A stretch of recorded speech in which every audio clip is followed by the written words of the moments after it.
Afternoon, Richard. Hear me okay? I can, Will, loud and clear. Great. So I'll just get into this. So it's important to note that this webinar is for professional investors and eligible counterparties only.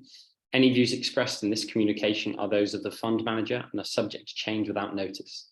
They are not necessarily the views of Lisle partners and do not constitute investment advice. Your capital is at risk, and past performance is not a guide to future performance, and the value of an investment and income from it can go down as well as up.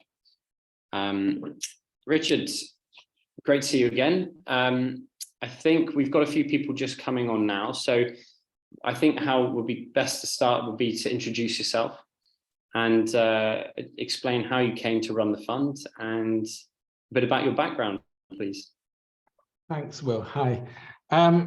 Well, I've been doing this forever, really, since my father lost all his money in the mid-70s in the stock markets. I've been trying to put that right. So after 20 years in the city, I left and took my college's fund with me, Emmanuel College money, which I was running while I was in the city, and they asked me to keep on running it. This was in the mid-1990s, and so that was the start of the track record. And with their encouragement, we opened a public fund in 2005, changed it to a UCITS free format in 2010, realizing that was the most appropriate. And we date our track record from then. But the longer term track record goes back to the mid-90s, and it's a similar type of track record, same sort of long-term growth rates. And so that's what we're doing today, running two funds, a public fund, and I still run the closed fund, which is the college's fund. So that's been one lifetime, Will. That's been the last 50 years or so. It's summed up in 60 seconds. Brilliant. Thanks, Richard. So what we'll do today for those listening is we've got an hour, and the first 30 minutes will be an introduction to the fund. There'll be a bit about the characteristics, the philosophy, the process, the current investment themes, and all sorts to that extent. And then at the half past, we'll move into a bit more of a macro focus, looking at the market and why Richard feels that now is a great time to be investing in the strategy and the space in a more general sense. And for that last 10 minutes from 10 to, well, it'll be open to Q&A for questions. So we've all got the Q&A function at the on the Zoom here, so just pile them all in and we'll get to those at 10 to. So just as at the surface, at a glance, introduction to the fund, focus on the right-hand side here. It's a US focused fund. It's looking at small and mid-cap stocks in the US. The reason is it's the best performing major market over the long term. The process, in a sentence, is a thematic. It's very much top down. It's macro research initially, and that dictates where the bottom up research takes place. A lot more on that later, of course. It's run by Richard Delisle. He's got a wide team around him as well, which we'll get onto in a bit. And but Richard's been doing this for a long time, as he says. And the performance of the fund, which we're all chasing after, is exceptional. It's 15.2% annualized since 2010. It's very, very different. 96% active share. That's incredibly high, offering true diversification to US allocation. And the correlation is very low to show it there. Some of the important things to note on the fund, just on the left-hand side in the table at the top, is the valuations. And this represents a big opportunity, and why we're sort of talking about the fund so positively today is the fund's trailing PE is 8.1 times at the moment. It's at a discount to the 5-year and even more so the 10-year average. And then we've got the S&P 500 there as a comparison. It's at a premium of where it normally trades at. Thereabouts the same, but a slight premium. And IA North America sector as well. So the fund has the lowest PE in the sector across all other active funds. It is currently the number one, well, it has been for some time actually, possibly up to a year, the best performing active fund in the sector over 3 years. And the AUM as of today is 260 million. I won't be doing all the talking, I promise, just want to introduce it.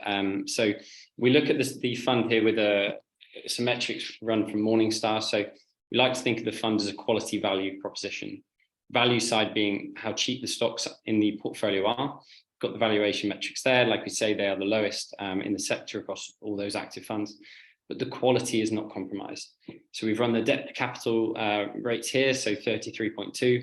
What that means is it's in the top decile for the sector, i.e. it has the lowest amount of debt per unit of capital.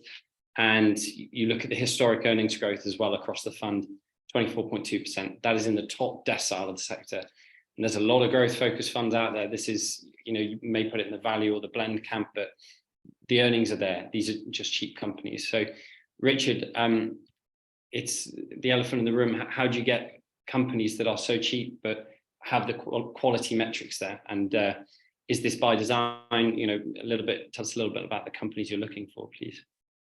I don't know if it's by design, Will. I think we can't help it.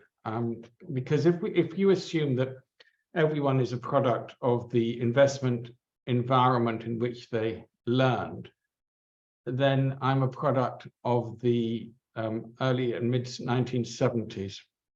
And therefore, I've always found it difficult to pay up for anything because I know what things can sell down to. So I suppose that's the philosophy that's put the tick box system in place, which would filter out companies which are more expensive. So we could say the rest is just detail, putting in these boxes and say, well, it needs to be like this, like this, like this. And then what gets through tends to be cheap, which is without any design. It's just how it happens. It's not as though we say, let's find a cheap stock. It's more like, let's find a stock we like. Oh, kick that one out because we're not paying that much for it. Yeah, perfect. That's really interesting.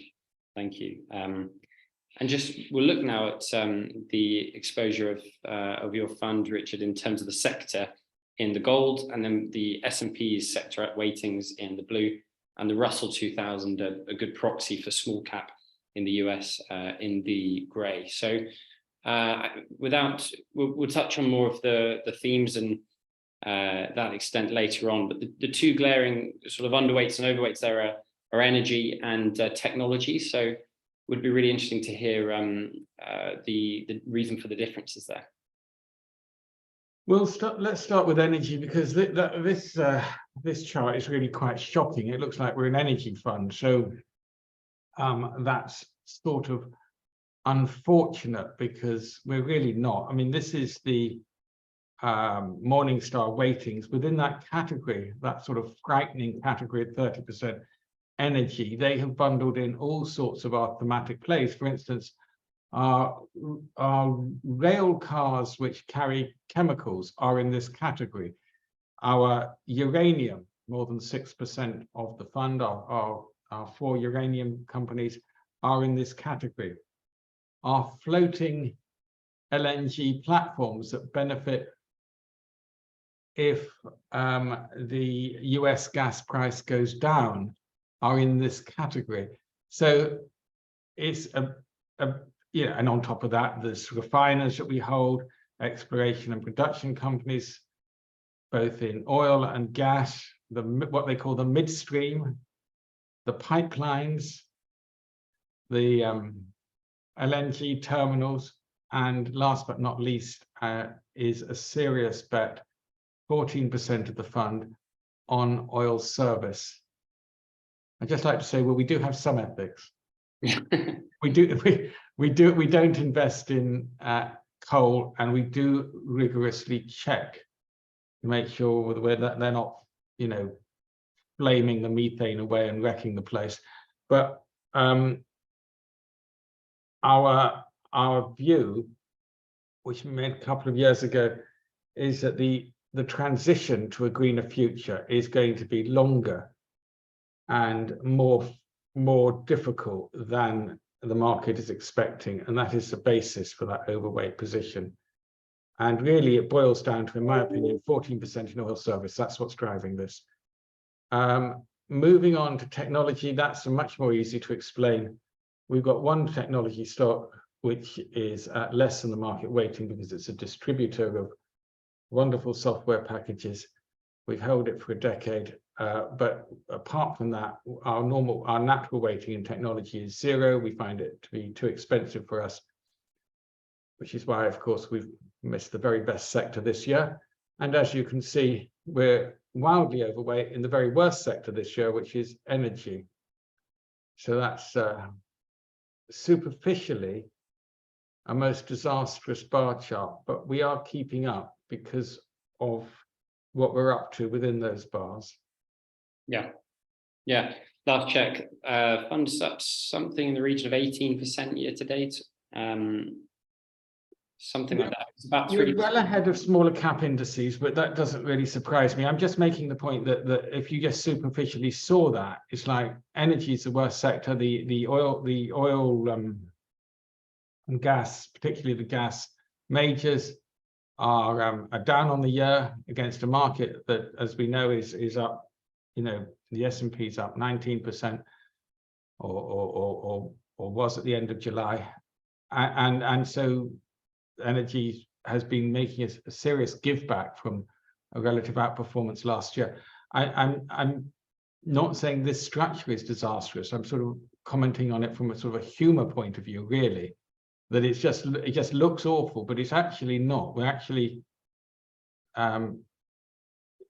we're considerably better than any peers in small cap, even though you wouldn't expect it from looking at those weightings.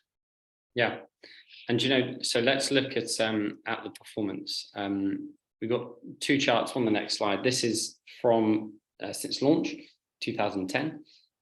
Fund in the gold there, and the S&P in the blue, and the sector in the grey. It's good. It's just over 15% annualized in that time. This is after fees as well, so beats the S&P since launch. Richard, it's been a tricky time in the lifespan of this chart to run a small bias and value fund. How have you managed it in a time where all you had to really do to outperform is either hold the S&P or basically hold the largest PE stocks and hold on, the FANGs as such? Tricky time. That Citywire group had me confessing on something they released yesterday, that for 11 out of the 13 years that we're looking at here, we've been in perfectly the wrong place. In that all you have really had to do in that time was buy the big cap tech and hold on. And indeed, that's all you've had to do this year. So it's been extraordinary how difficult it is, how we've had to, how it's been a struggle to keep up.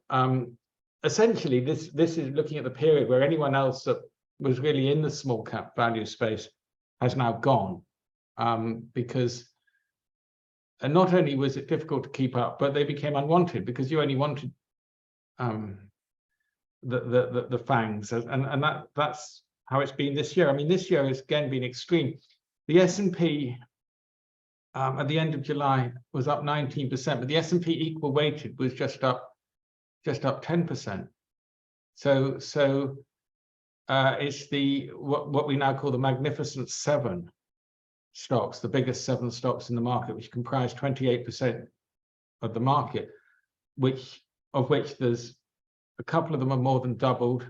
One of them, Nvidia, has more than tripled this year, and that has driven this huge disparity between the S&P 500, weighted as it is, and everything else. And so, yes, it's been hard to keep up. But we set up this fund originally to be in the best asset class in the world, and it remains so. So we can be in the wrong place for 11 out of the last 13 years and still bring in these 15%.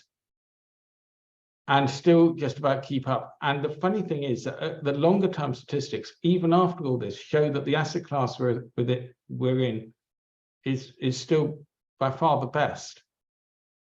So the give up that we've made to big cap tech, which has been mainly driven by interest rates falling for the first 10 years of this period, it's not as though we might have been in the wrong place, but again, I'm saying that almost humorously because we're able to keep up following the the strategy of what works in the longer term. And that again does come down to a cheapness strategy. Value, in other words, cheapness, works as a long-term strategy. It's just had its worst run for 100 years. The difference between value and what the expensive end of large caps are is now as wide as it's ever been. So not only have we kept up, we're also in a good relative position now for the next 10 years. But I haven't answered your question how we've done it. That's a bit of a longer answer. but that's the easy answer. Keep it cheap, and it works. Absolutely. And we've got the 3-year performance of the fund on here.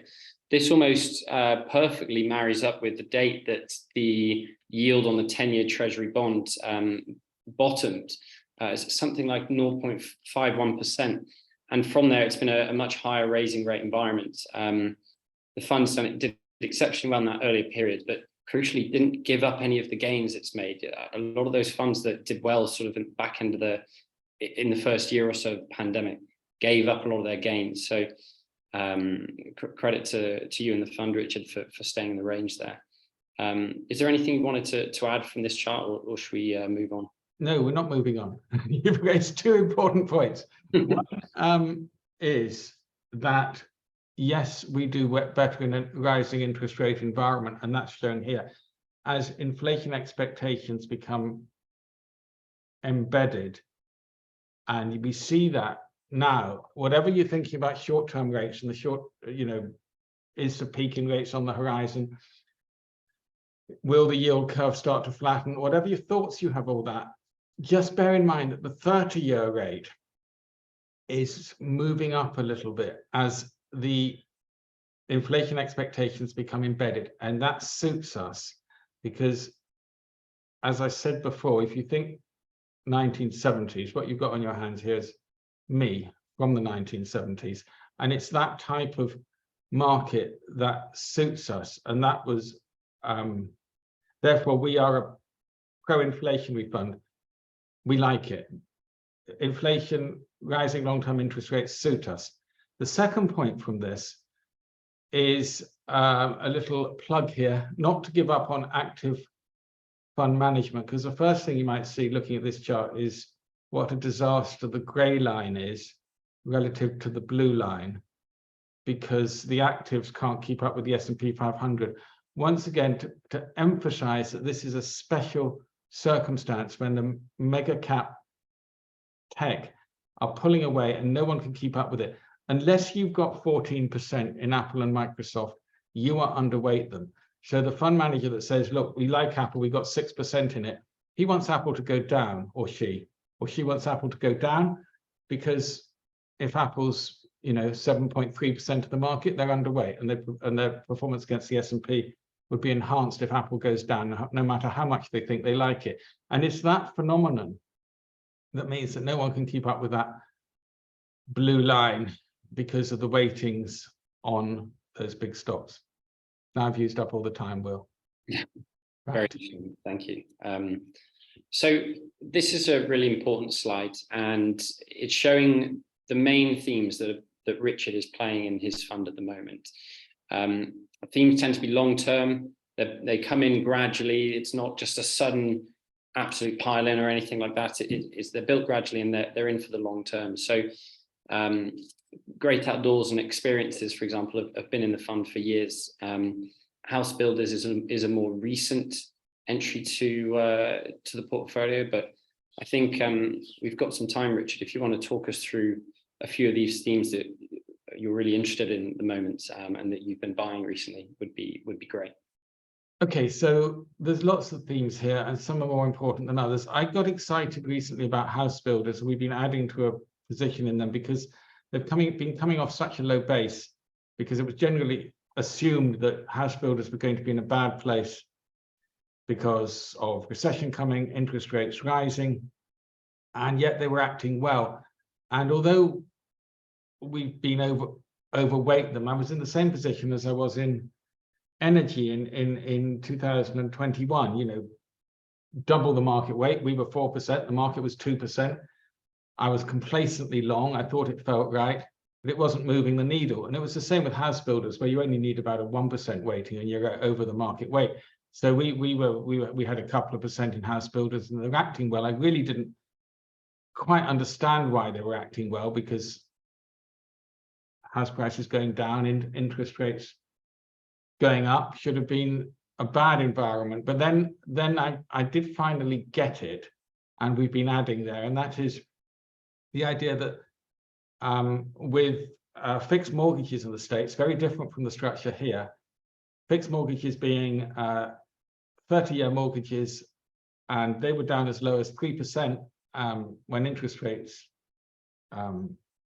were approaching zero, 2019, 2020. And now if you walk into a realtor, you'll pay 30%, sorry, 30%, 30-year mortgage, 7%. And that 4% means that existing supply doesn't come on the market. You'll build an extension to your home rather than give up your 3% mortgage.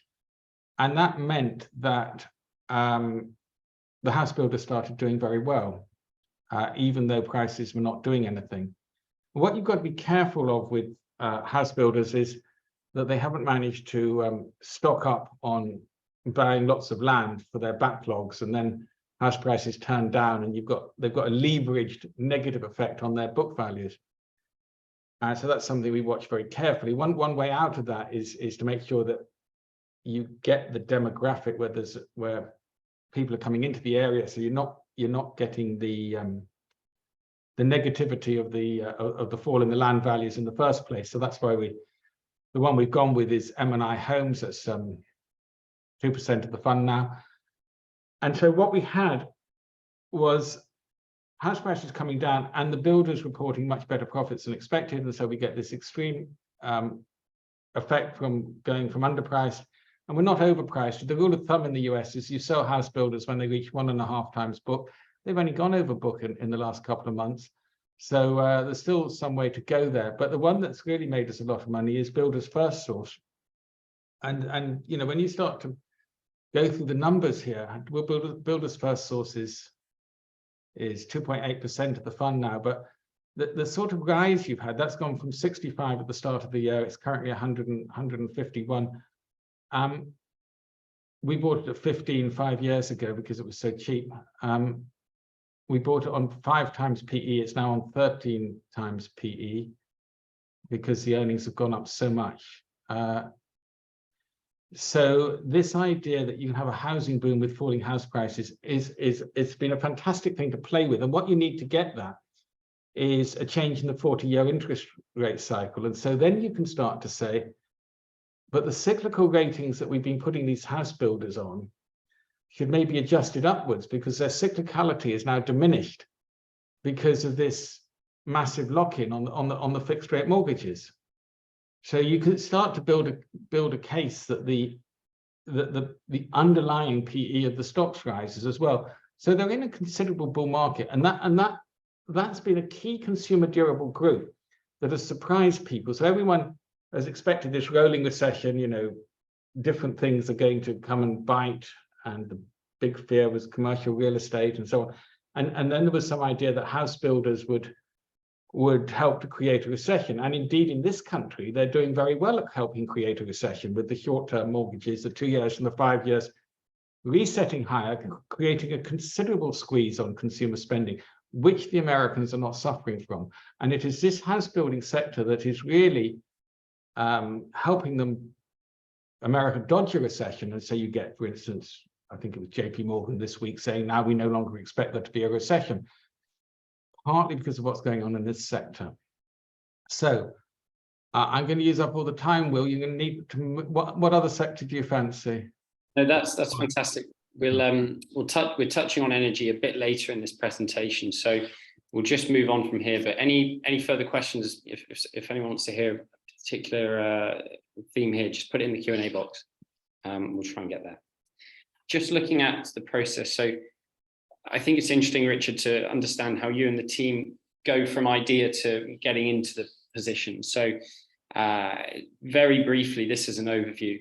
It's top down initially and bottom up. And what I'll do is just quickly run through how this is sort of broken down, and we'll hand back over to you in a minute, Richard. But just to explain, so Richard's been doing this a long time. He's an economist by training, but important to note that Richard is part of a wide professional network of former colleagues and people that he studied with at Cambridge, and is regularly engaging with them all the time to new stock ideas, new theme ideas, and things like that. And this micro research is ongoing, it's constant, it evolves all the time. And from there, themes and trends can be pulled out. And then the thought is, well, how do we monetize this?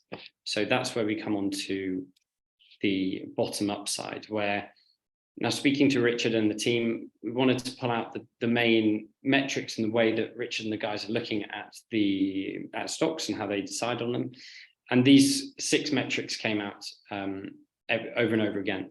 And just before mentioning them, it's important to note that often sectors are very different. So no one process can be applied to each sector, but broadly, this tends to cover them quite well. So, and they happen to split into 3 value metrics: price to earnings, price to sales, and price to book value. And then the quality metrics as well, being looking at the margins they're making and any moats they have, the debt and coverage levels, and then looking at the share buybacks and any shares outstanding as well. These companies are then ranked on an absolute and a relative basis against their sector, and then creating a shortlist for further analysis.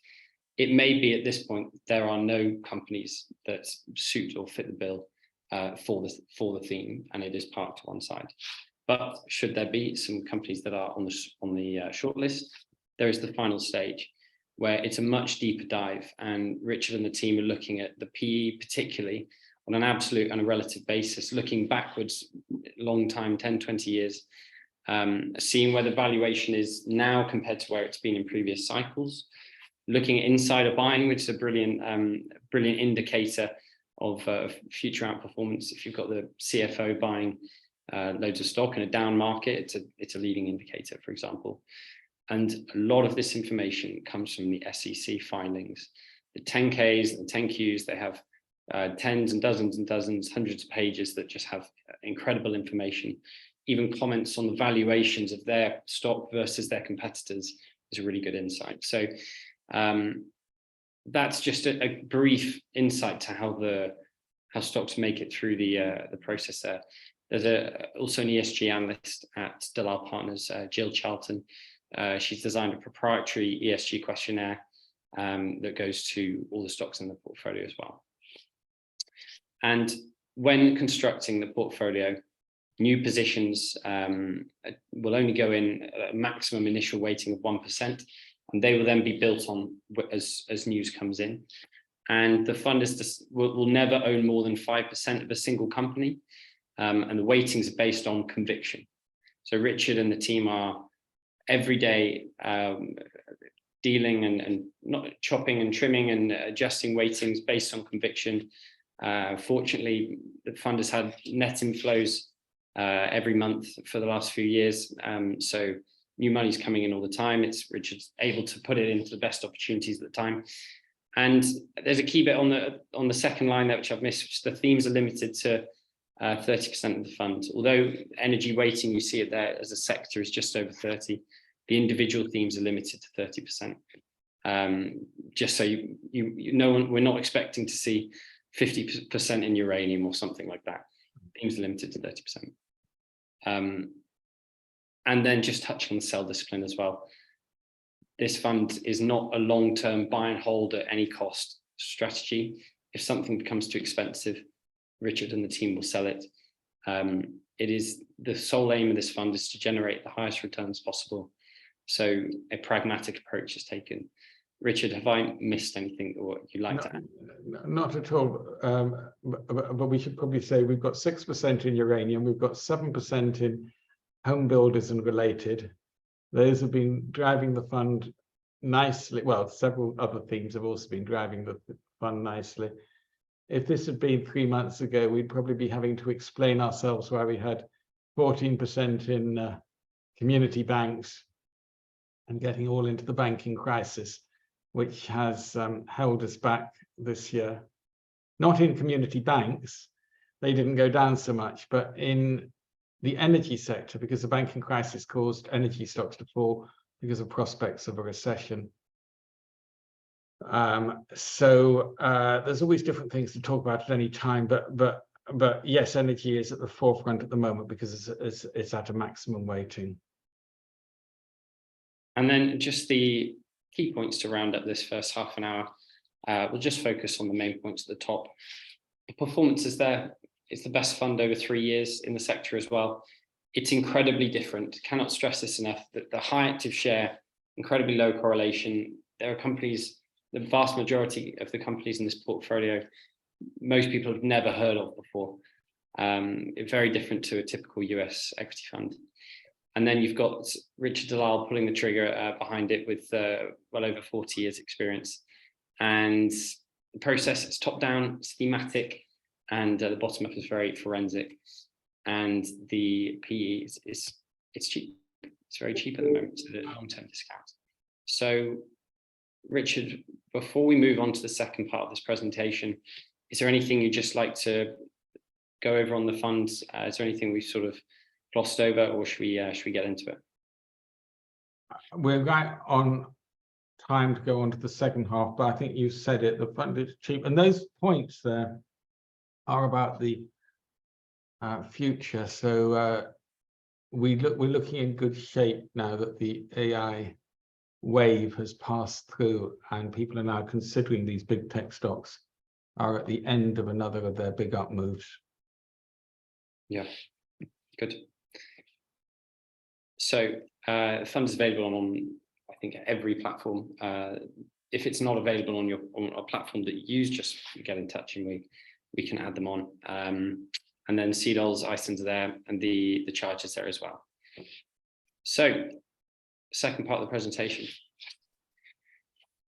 This is a chart now, and what we're doing, just as a reminder, this second half, we're looking a bit more of a macro sense, a bit more, take a step back and look at the universe that the fund is in. So this is a chart showing the Russell 2000 in the purple, the S&P 500 in the blue, and the Lisle America Fund in the gold. And this is a chart showing the 12-month trailing PE over 10 years. And what you can see, I mean, what we're all looking at here is the S&P, they're all similar ratings through 2013, 14, 15. And then we really see in 2019 and pandemic era, the S&P becomes a lot more expensive on the PE. The Russell 2000 is a little bit cheaper, and the fund is incredibly cheap. It's at a big discount to where it is previously. So, Richard, over to you really to explain the reason the fund is cheaper than where it was before. Is this accidental? Is this partly tactical? And should we be fearing the valuations on the S&P? And just for a bit of expansion and a few comments on it. Yes, well, everyone says the S&P has got more expensive and therefore the America is expensive avoid. And you can see that here. So you can see that blue line is higher than it was 10 years ago. And that is, again, because of the Magnificent Seven. This is the latest name for what used to be, only a few months ago, was FAANMG, whatever, the way the acronym of FANG expanded. But now I'm told it's the Magnificent Seven we're talking about. And that's what's driven that line higher. And that's why people think America's expensive. But then that really is those stocks. And so the broader market, the purple line, is lower than it was 10 years ago. And the reason for that is that nobody's wanted value's out of favor. And post-pandemic, the earnings have come through once the various trade blockages and inventory holdups have unscrambled themselves. There were some earnings came through, and that's reduced the PE, and that PE has remained low because of fear of a recession. So what the market would say is, oh yes, the PE is very low, but if there was a recession, the earnings would fall sharply and that line would go up again. The defense of America is that when you look at the broader market, those lower lines are comparable with anything you can find anywhere else. It's just that if the best stock this year is Nvidia, which is on a trailing PE of what, 244, it's going to affect the perception of the market when it's got a valuation of a trillion. And you know, for Nvidia, you know, put in whatever stock you like of the big seven. It's all the same sort of thing. It's a momentum driven thing based on the euphoria and the hope that we've seen twice before in the tech bubble, and then again in the pandemic euphoria. But the difference this time is that in 2020, you could put on whatever values you liked, which is why you could have the mean trend, the SPAC trend, the space trend, whatever great hope you liked for the future, you could ascribe a value to it, but you can't now because you have to discount it against the interest rate, which curtails the extent to which you can drive this thing this time. And so that's the story of why that blue line's high. It's just a comment on a small group of stocks. As to the smaller stocks, the point is they're cheap. That you're probably looking at well, it's probably certainly looking at the bottom of the. I mean, us being on 8 times is wrong, because you can see that our history is more like we're somewhere between 15 and 20 times. So this is, again, this prospects for recession. But if you take what's going to happen, our line's gone low. Take a typical consumer durable stock, let's call it Winnebago. Last year, Winnebago goes down to 4 times earnings. We've held it for years, 4 times trailing earnings, on the prospect that no one's ever going to buy a big recreational vehicle again. Now their earnings are coming down sharply because indeed there's been some, you know, the pandemic surge of let's go and, you know, smell the fresh air in our caravan.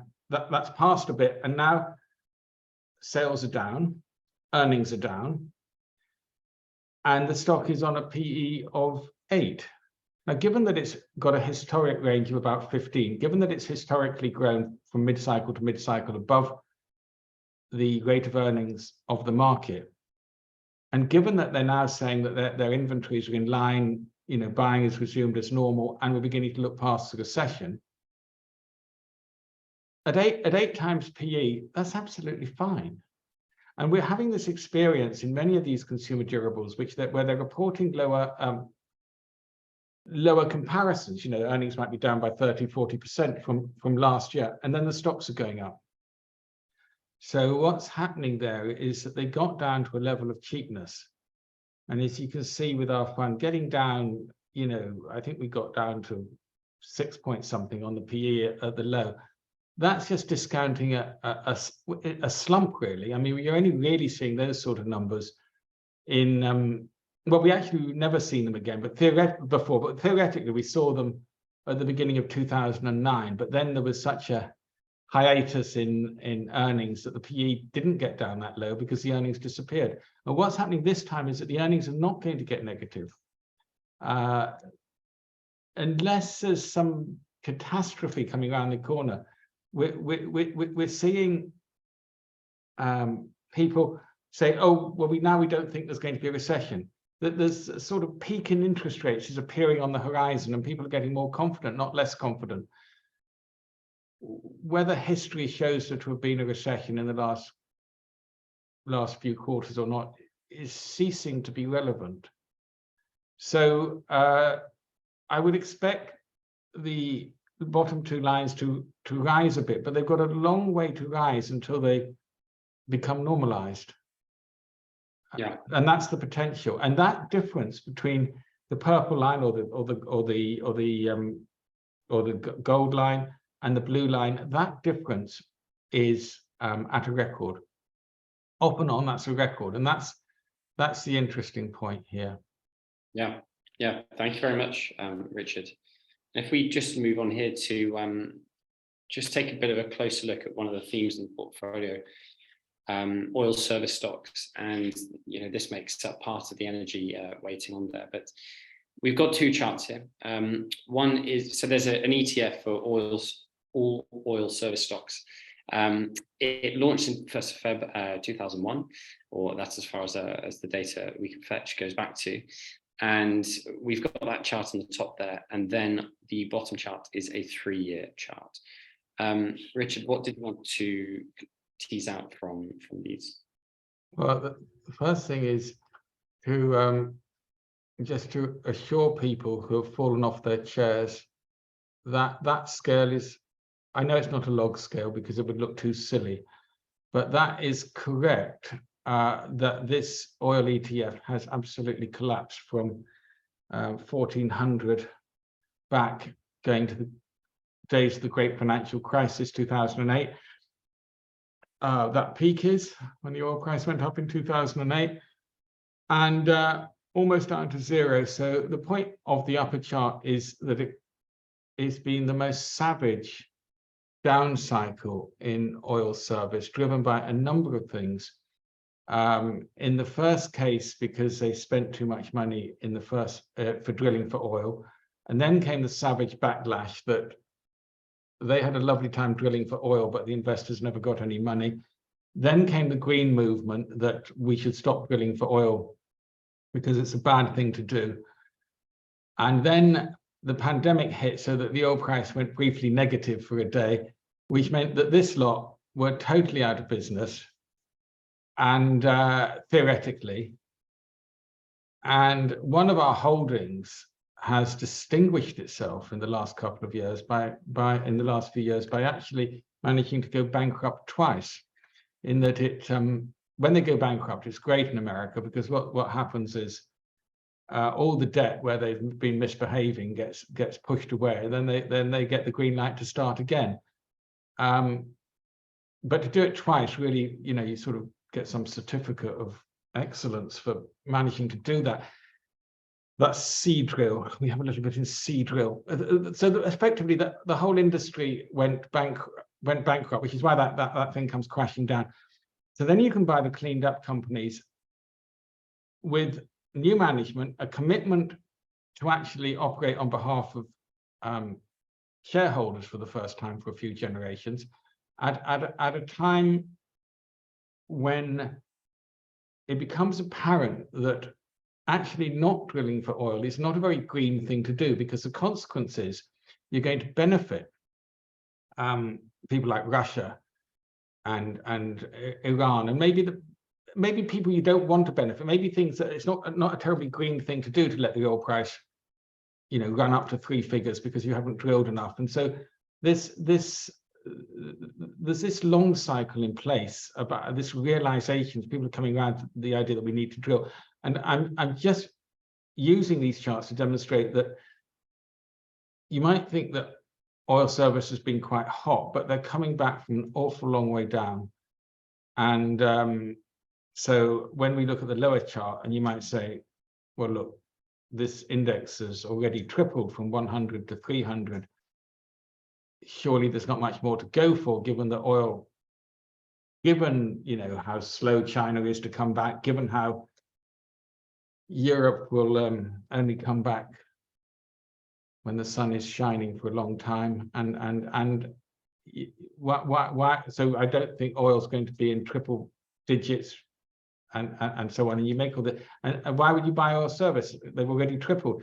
And so that top chart is to say, well, yes, they have, but they've still got a long way to go back. And the certain earnings projections that even with oil at $80 makes this some of these stocks the cheapest in the market.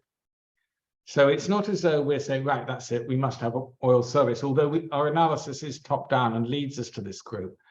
But it's also the search for cheapness brings us here as well.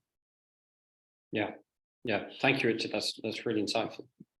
And just moving on then, this is a chart here with a few different things going on. So the first to point out is the grey line, which is the cash weighting on Richard's fund.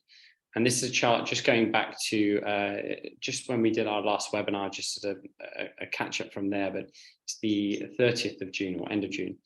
And the cash weighting, you can see it starts at about just over 6% and heads in a diagonal right direction to just over 2% at the 1st of August.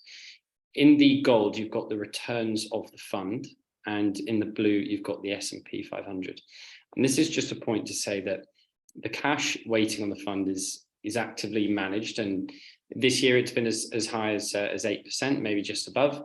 And Richard and the team are actively monitoring that weight based on what they project to be a period of increased volatility, positive times, negative times, and all the rest. And just to demonstrate, Richard and the team brought the cash weighting down from just over 6%, and then by halfway through July, it's down at about 3%. And the fund in the market picks up, and the fund does about just over 8% there in the last sort of 2 or 3 weeks. The S&P is up as well, although substantially less. And just a pat on the back, I suppose, Richard, for excellent timing of the cash weighting. What it quickly, given just on this, it'd be interesting to know why you decided to bring the cash weighting down. Did you gaze into your crystal ball and see? It's very kind of you to give me a pat on the back. It's also a truth check because we said on the last webinar that we were about to put money to work, and so it's for anyone that was looking last time, it's like, well, yes, we did actually. Why so?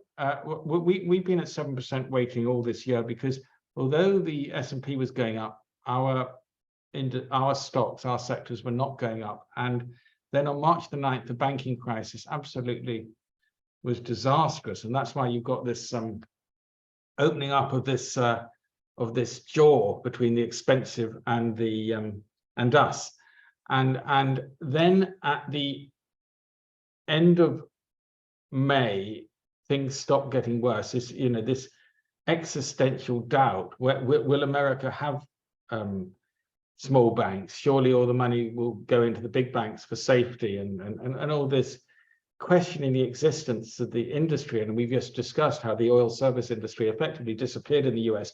So these things are not completely impossible. Knowing where the Fed stood on the matter, they like them, they're good for the community, and various other things that they weren't really that badly hurt. The banking crisis, after 3 months, did manage to wend its way to an end. Really, there was a whistle blown, which is if you keep banks on tangible book value for long, they're going to get taken over, but you don't have a catalyst to make it happen. And then you did, which was the takeover of PacWest by Bank of California, a little bank taking over a bigger bank. PacWest was the weakest bank left standing. The other weaker ones had all gone. And so people were watching it carefully. It gets taken over using private equity money from Warburg Pincus. So therefore, these guys will have done their due diligence extremely well. Therefore, the market knew there was nothing else nasty out there because it wasn't as though it was a government takeover, it was private money takeover from a well-respected firm. Off we go. And so then the regional banks have lifted, being a strong outperforming sector in the last couple of months. No great benefit to us because we're market weighted in them, but no great benefit to us relative to the smaller cap indices, which have bigger weightings than the big cap indices. And that removed a cloud. So that was the green light to really put that liquidity to work, because we didn't put it to work much in banks because there was other themes to invest in. And we recently talked about how builders, if you're going to say that the banks are not going to lead us into a recession because the problem is going to be solved or is in the rear view mirror, then you're going to get a lift in builders, you're going to get a lift in energy, and basically in everywhere really, but it's just a question of channeling that to where you're going to get the best lift, and that's what we were doing. And that's why that energy weightings are popped up to our limit of 30%, because we're putting some money to work there and they've been a strong sector. And you talk about the community banks. It's not something we've talked so much about on this webinar as some previously. And I think it's been quite an interesting year for them for sure. What is your weighting in the fund to the community banks, which and I suppose what are the weightings? The small cap, are you underweight, overweight, and what's your another thing, you touched on the insider buying you've seen in them as well, so I always think that's particularly interesting. Okay, well, we haven't talked about them, Will, because we bored everyone to death with them for the 3 months from May to June. So I think everyone's absolutely sick of going through why you might have wholesale deposits and what the change in deposits was, and what our banks have as mark-to-market losses and so on. All that stuff we can get into, but I think everyone's really sick of it. But just to say, where we are now is we have a 14% weighting. The Russell indices, the micro caps, is about 16%. Remember, these weightings are considerably lower than they were because these banks are still well down on the year. It's all very well to say that the banking index has been up 15% each of the last 2 months. It still leaves it down, well down on the year. The banking stock's halved, and they're coming back off a really low base. Our philosophy was always that confidence returns slowly. So while we've done some effective little trades, just because I've known these banks so well for years, so we were able to sell quite quickly, buy back, not always the same banks. So we've made a little bit, probably not more than 50 basis points, 1%. I don't have it quantified in terms of trading these, coming out, putting them back in. Just because once they're on tangible book value, that you're pretty safe. Our position now is we're not adding to them. 14% is just fine. They should drift higher. On this, they should drift higher. Really, we had a takeover in one of them a couple of weeks ago, just a 20 basis point holding, taken over at 20%, up 20%. That's exactly what you'd expect, some consolidation going on, but not exciting enough for us to say, oh, well, it's 14%. Let's take this back up to 20% or so on a risk considered basis, and on the time it might take for that to happen. I mean, look at today, the tax coming in on Italian banks. You just don't know what else is coming. There's been changing in bank regulations for the big banks.